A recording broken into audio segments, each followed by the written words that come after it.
Good day, everyone. Today, we're gonna solve some problems regarding our first lesson concerning about ordinary differential equations. So let's start. Our first problem is this. X squared dy plus 2xy minus x plus 1 dx is equals 0. So the first step in solving this problem is to determine what kind of differential equation is this. So in order to solve this, we have first to distribute dx. So let's first write the equation.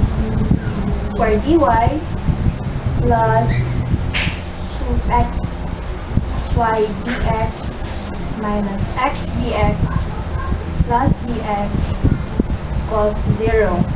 Now, we have to transpose several parts to the other side so as to have a clearer picture of what we're doing. So x squared plus 2xy dx equals to x dx minus dx. Now, we're gonna isolate the dy here in order to have a more vibrant picture of this one. So we're gonna multiply this by 1 over x squared, which will give us now dy plus 2xy over x squared dx equals to x minus 1 dx over x squared. As you've seen here, I've already factored the x variables so as to simplify the equation. Now, we will have to simplify it further by multiplying it by 1 over dx, which will now give us dy over dx plus 2xy over x squared equals to x minus 1 over x squared. But simplifying further, you can see now that this is a linear differential equation, and of the form dy over dx, as you remember, has p of x equals to p of x.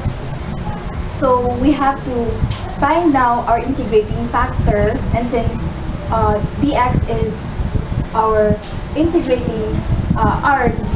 independent variable, therefore, y is our dependent variable, therefore our p of x here is 2 over x. So let's solve now for our integrating factor. V is equals to e to the power of the integral of p of x dx. So e integral of 2 over x dx. So we're going to remove 2 from our integral sign, which will now give us 2 the integral of dx over x. And we will get ln of x squared. As you've seen, this integration here will give us ln x squared, and by the loss of exponent, you can write it as ln x squared.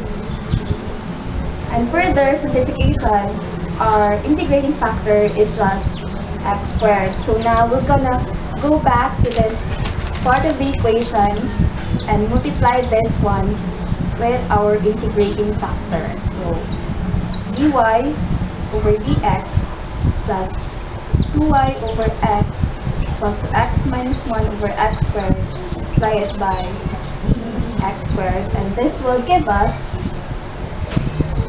integral of dy over dx, the quantity 1 times x squared equals to integral of x minus 1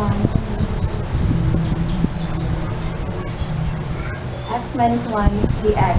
This one is based on our lessons, is just the dependent variable multiplied by the integrating factor. So let's do the math here. Dy over dx, y times x squared is equal to integral of x minus 1 dx. So this is just simply y times x squared. I hope that you're still coping up. So x dx, you have to distribute dx here minus integral of dx. This will give us x squared y is equal to x squared over 2 minus x plus c. Now, transposing this x squared over here and getting finally the value of y, we will have 1/2 minus 1 over x plus c over x squared. So this is the answer for our question, x squared dy plus 2xy minus x plus 1d. Go. Now we have our second question. If f of x and y is a homogeneous function of degree n, show that x multiplied with the partial of f with respect to x plus y multiplied with the partial of f with respect to y is equals to degree n times the homogeneous function. Then there is a question that follows, which is, what is the generalization of this result to the functions of more than 2 variables? So first, since f of x and y is a homogeneous function of order or degree n of x and y, we can write this as f of x and y is equals to x raised to n g times y over x. This is based on our learning of the general form of a homogeneous function. Now, differentiating this partially with respect to x and y separately, we will obtain this. So, partial differentiation of f with respect to x will yield us n of x power of n minus 1 g times y over x plus x raised to the power of n g prime multiplied by y over x times negative y over x squared. We can simplify this equation, which will yield us n times x to the power of n minus 1 g times y over x minus y over x raised to n minus 2 multiplied by g prime times y over x. G prime is based on because of our partial differentiation. Now, next is we do the partial differentiation of f with respect to y, which will yield us x to the power of n g prime y over x times 1 over x, which is just simply x to the power of n minus 1 g prime times 1 over x. As we go back on our question, we will see that the proving that we have to show is that the partial of f with respect to x multiplied by x and also the partial of f with respect to y multiplied by the variables y and x. So our partial differentiation answers now is gonna be multiplied with y and x so as to complete this solution. So let's do first our partial of f with respect to y, since this is the last one that we have solved yet. We multiply this by y, and we're gonna get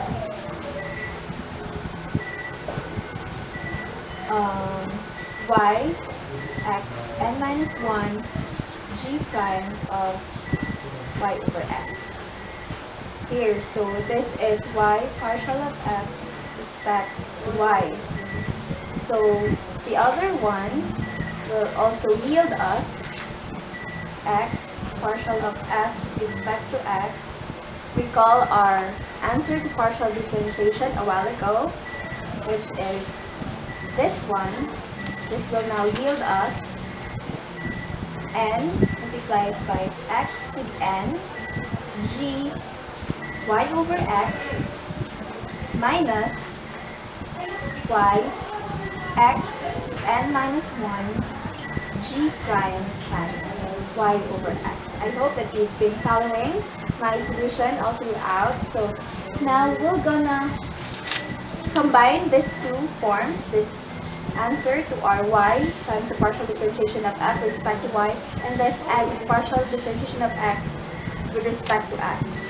So adding both will yield us partial of f with respect to plus y partial of f with respect to y will yield us. So we will gonna combine this one and this one to yield us n of x to n g plus y over x minus y x to n minus 1 g prime y over x plus y x raised to the power of n minus 1 g prime times 1 over x. So this is now our partial differentiation of f with respect to y times y, and this one is the other partial differentiation process. So by simplifying, this one and this one is just going to cancel, which will finally give us x partial of f with respect to x plus y partial of f with respect to y will just give us n x to n g times y over x. And as you recall, in our first solution, we just showed that f of x and y is just based on the general form of the homogeneous function with respect to degree n, which is simply this one, which is f of x and y is just equal to x of n times g of x and y. Notice the similarity of functions here, of variables. This one and this one are just the same. Hence, we can just replace this one with our homogeneous function f. So y partial of f with respect to y is just equal to nf. So this is just that one. So we have just shown that the function of degree n of f of x and y is just equal to x partial of x over partial of f with respect to x plus y times the partial of f with respect to y, which is equal to the degree n times the homogeneous function. So now we're gonna show what is the generalization of this proving that we have just discussed. So basically, this is just the Euler's theorem of homogeneity, which states that the summation of the partial differentiation with respect to each variable is just equal to the degree of homogeneity of the function times the function itself of the variables being added. So if f of x1 plus x2 plus x of x1, x2, x3, and so forth is the homogeneous function of degree n, then all of the variables x1, x2, xm will just be multiplied with the partial differentiation of f, and this will just result to the degree n times the homogeneous function of the general form of homogeneous function.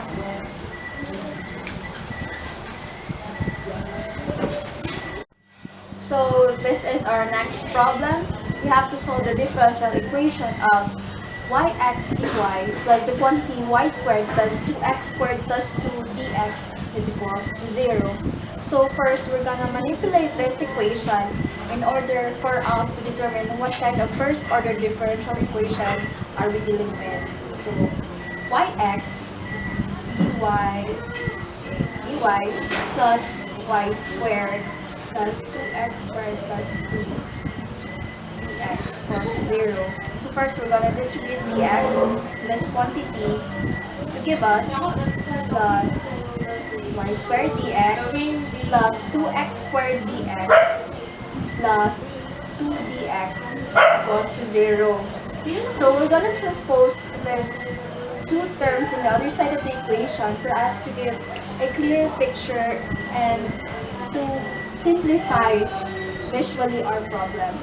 So yx dy plus y squared dx is equals to negative 2x squared plus 1 dx. As you've seen, I've already factored 2 from the two terms to shorten our equation.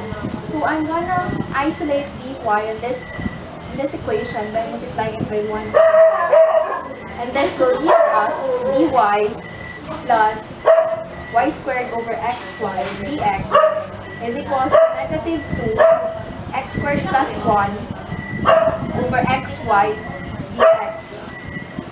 Further simplification by removing the dx's, we're gonna multiply it by 1 over dx to give us dy over dx plus y squared over xy is equals to negative 2 times x squared plus 1 over xy. Canceling the y terms, you can simplify the equation to give us y over x is equals to negative 2 x squared plus 1 over x plus y. By inspection, we can see that this is a Bernoulli equation with the power of y to the negative 1. Recall that our general form of our Bernoulli differential equation is dy over dx plus the p of x of y, p of x times the variable y equals to f of x times y raised to its degree, which is negative 1 in this case. So now we let z equals to y raised to 1 minus n, where n here is the degree of our y in the other side of our simplified Bernoulli equation. So z is equals to y minus quantity negative 1. So our d now is equals to y squared.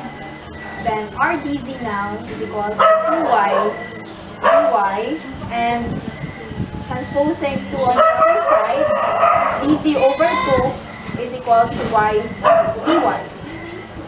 So we're gonna go back to the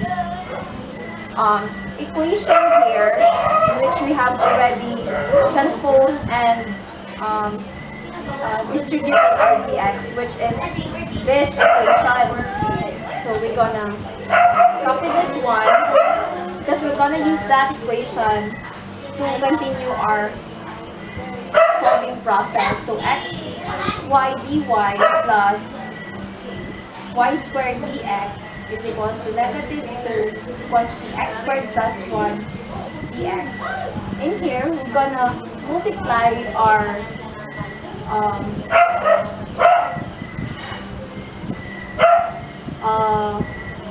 value with the value of, we're gonna replace rather the value of our y and our dy based on the substitution process that we have just did.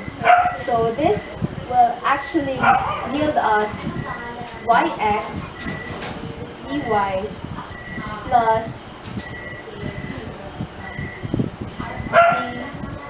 dx. Oh, I'm sorry, this one is just actually, since this is y dy, this will just yield us, based on this, dz over z. So this will just become x dz over z plus, since z here is equal to, since z is equals to y squared, therefore this is just gonna become z dx equals to negative 2 times x squared plus 1 dx. In order to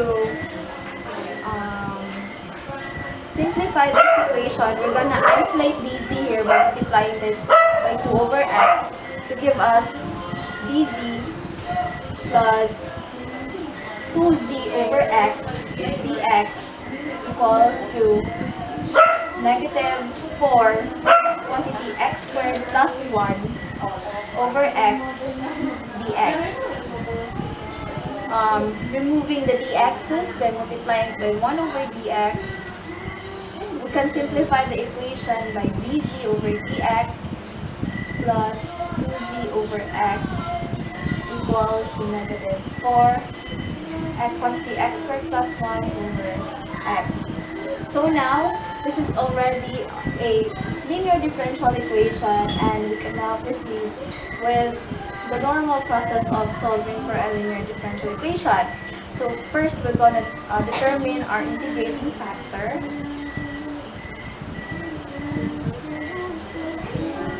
which is the independent variable, which is in this case this 2 over x, because b is our dependent variable. So e raised to the integral of p of x dx, which is equal to e integral of 2 over x dx, which is simply e raised to the power of 2 ln x, which can also be simplified to e ln x squared, which is just equal to x squared.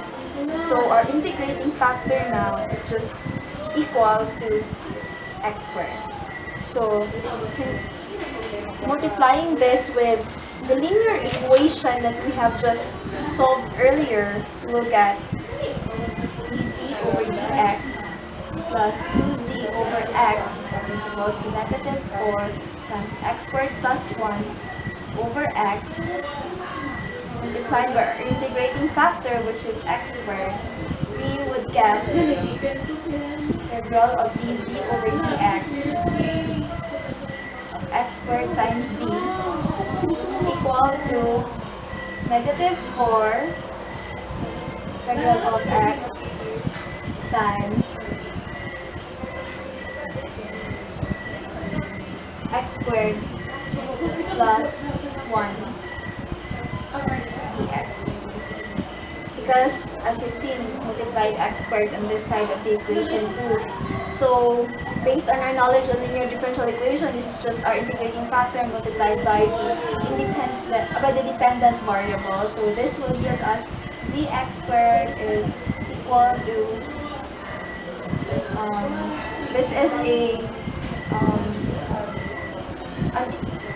this is integrable by letting u be x squared plus 1, then our du equal to 2x dx. So this will leave us now d over 2 rather. We'll simplify this first in order to get a clearer picture of what we're going to do here. So this will become negative 2, the integral of u du, because du is just 2x dx, du over 2 is x dx, which is just this, and our u is x squared here. Just simply basic math 61 math. So integrating, we have u squared over 2 plus c, so cancel the 2's, dx squared is equals to substituting the value of u, which is x squared plus 1, this will give us negative x squared plus 1 plus c. So, based on our original letting from way back in our Bernoulli equation, we have let our z be equal to y squared here. So we're gonna give back what we have just let. I've just substituted, so this will become y squared x squared equals to negative x squared, and this is also squared, I'm sorry, x squared plus 1 is squared plus c. By expanding, this will become y squared x squared equals to negative x to the 4 plus 2x squared plus 1 plus c. Still have our quantity here. So by moving this one on the other side of the equation and this one placing on this side of the equation, we would get y squared. I mean this one transposed on this side of the equation, then I use y squared x squared plus x to the 4th. Since this is the negative sign is equal to that, and this is still positive on this side of the equation, the other side is 2x squared plus 1 So this is now the solution to the Bernoulli differential equation that we're asked to solve. Yell! Ma'am! Go. So our next problem goes like this. We know that there is no loss of generality if the arbitrary constant added when a separable equation is integrated and written in the form ln(c) rather than just c. So is there any loss of generality if the integration constant is written in the form c squared or tan c, sin c, e to the power of c, hyperbolic sin c, hyperbolic cosine c? Basically, the integration constant c is just an arbitrary constant that is used to depict a real number that expresses the inherent ambiguity in the construction of antiderivatives. In simple terms, we will just denote a certain constant to express these ambiguities so as that is why we have to add up the c in our final answer. These inherent possibilities of antidifferentiation in showing antidifferentiation solution rather, and thus technically there are a lot of answers to this antidifferentiation solution that we call pre-images of a function. There is no canonical pre-image or established pre-image of a given function, but instead there is a set of such pre-images that forms a coset. So to give us a clear explanation, we will define coset first in terms of the following example. If G is a group and H is a subgroup of G, and G is an element of this G, then this GH, where H is an element of H, is just the left coset of H and G. And this one, we will just gonna move this in an opposite position to give us HG, where H is still an element of H, and this is now the right coset of H and G. Basically, I've shown you what is the definition of the coset, because a coset is just the left, which is this coset, the left and right coset, is just the pre-images that we are just looking for in solving in antiderivatives in order to define what is the value of our constant c. Usually, functions of pre-images encompasses all the real numbers that we have yet known.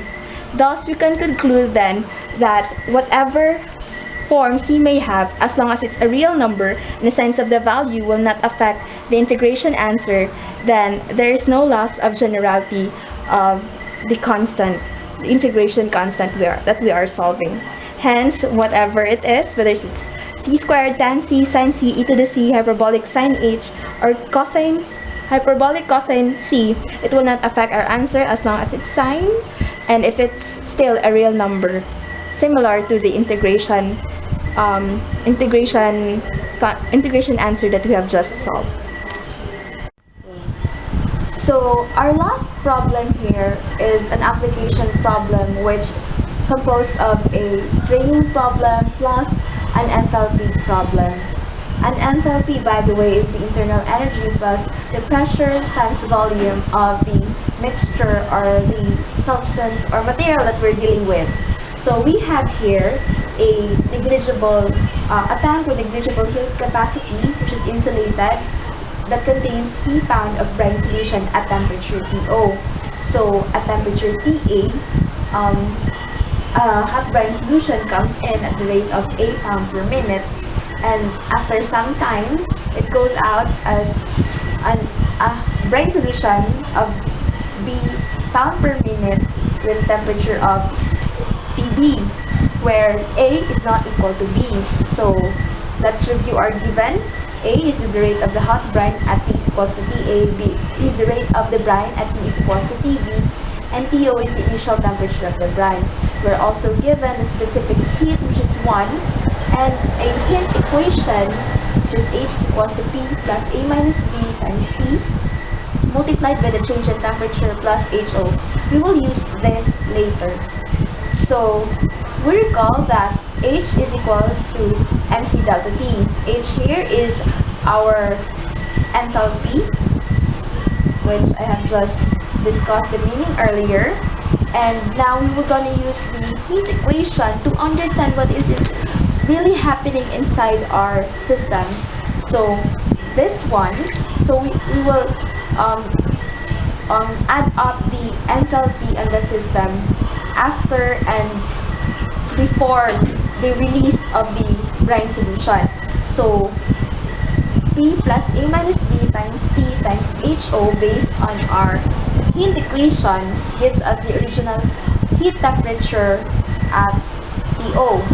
Then P plus A minus B times T, Cp, T minus TO is the heat gained by the tank. So, this is it. And we're gonna use this later to understand fully the question, fully and further. So, now, we will get to know more of the variables that we're gonna use later for solving the problem. P is the original mass of the brine. A is the rate of the mass entering. B is rate of the mass exiting. Well, at P is equal to TO, the mass is P. But at the temperature TB, our mass now becomes P plus the rate multiplied by the time. So, in solving this problem, we have to recall the energy balances that we usually use in solving problems like this. So, rate energy in minus rate energy out is equal to the accumulated energy inside our brine solution. So, we will gonna further elaborate this with the enthalpy of A, enthalpy of B. This is just for representation purposes. D over dt times the enthalpy of the accumulated energy. Now, using the equation of the enthalpy, we're gonna further expand this with the differentiation done already. Cp times Ta minus To. We remember that Ta is the rate of the temperature of A entering, and To is the reference temperature, minus B Cp times T minus To equals to Cp dt over dt of P plus A minus B times T plus T minus To times A minus B. So, distributing the values of the variable A and B, H, and cancelling Cp will give us ATA minus ATO minus BT minus BTO. Then we're gonna transfer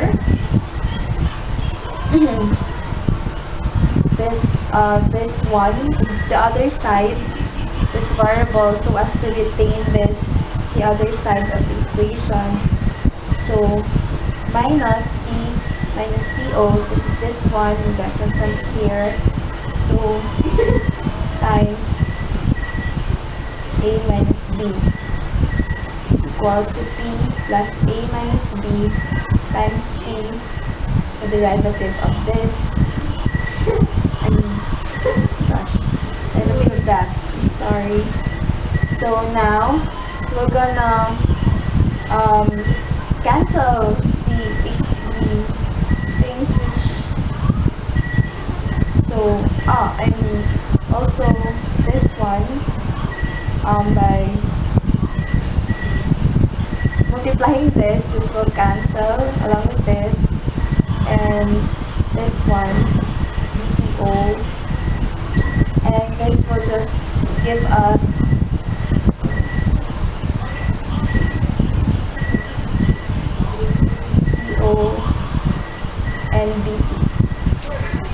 what we're left with is ATA minus this one minus AP.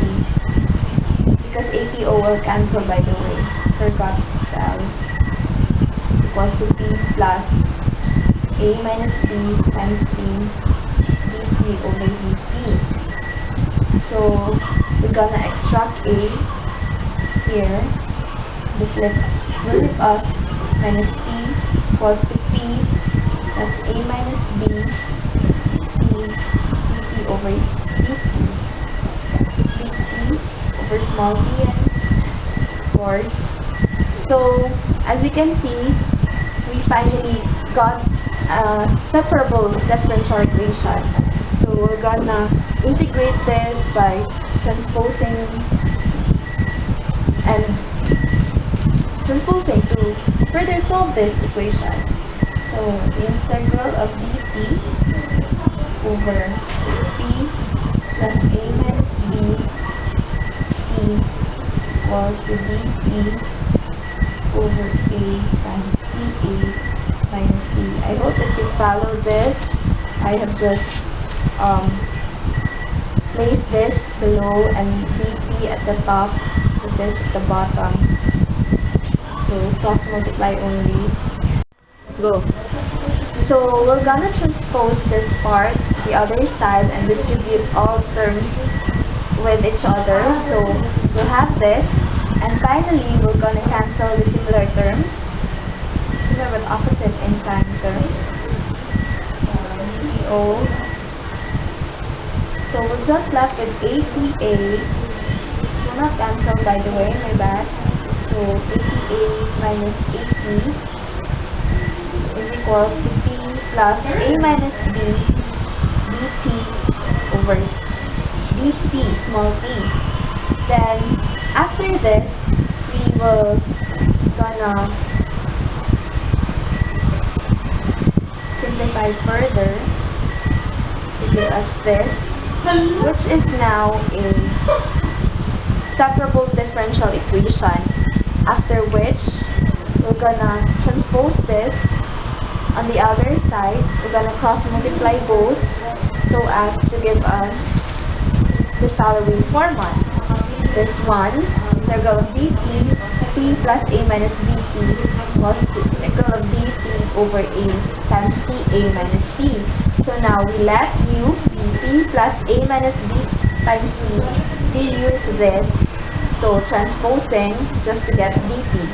Then we let w be equal to dA minus b for this side of the equation, and dw is equals to negative dt. So we will now solve this further. So 1 over a minus b, this is 1 over a minus b, equation of du over u minus negative 1 over a, rather equal integral of dw over w. Then placing this on the other side of the equation will yield us a over a minus b times ln of p plus a minus b times sine equal to ln of pa minus p. So since both of this has the value of c, and in order for us to get the heat content of the brine, we have to evaluate the value of c. So we're gonna solve this this part of the equation in terms when t is equals to 0 and the big P now is equals to PO. So this will now give us negative A over A minus B ln of P plus A minus B T integrated from T is equals to 0 to T equals to ln TA minus T from T is equals to 0 to T. So finally, this will now give us negative A minus B ln of P plus A minus B times T over P raised then ln of T minus CA rather, T minus CA, CA minus CO.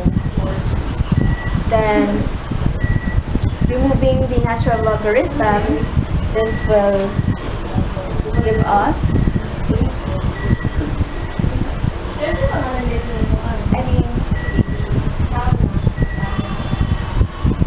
give us P plus A minus B times T over T, negative A over A minus B equals to TA minus T over TA minus TO.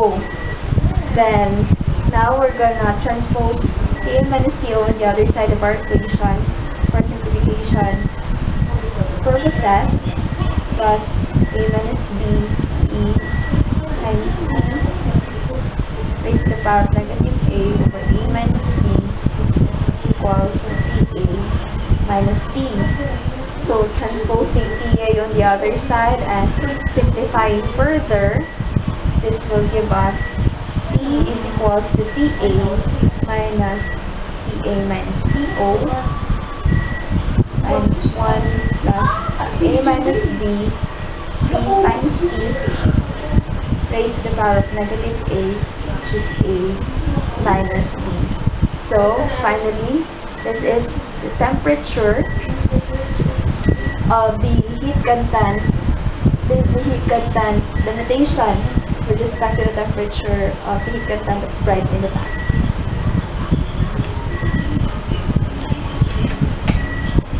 Tapos na!